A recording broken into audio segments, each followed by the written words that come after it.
In this video, I will show you how to set APN settings for Android and iPhone. First of all, let's set up the APN settings for Android step by step.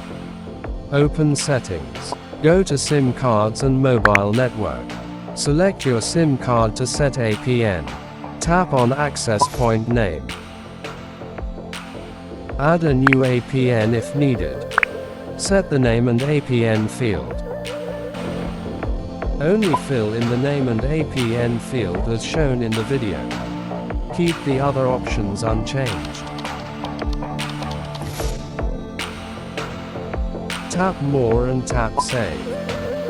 Select the new APN from the list, and restart your phone.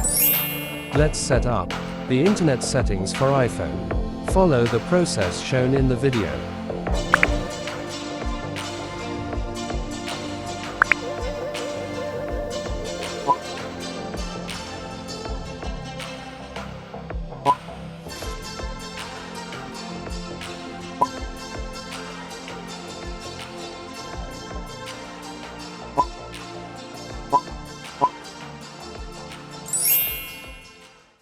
If you found this video helpful, please like, share, press the bell icon and subscribe our channel.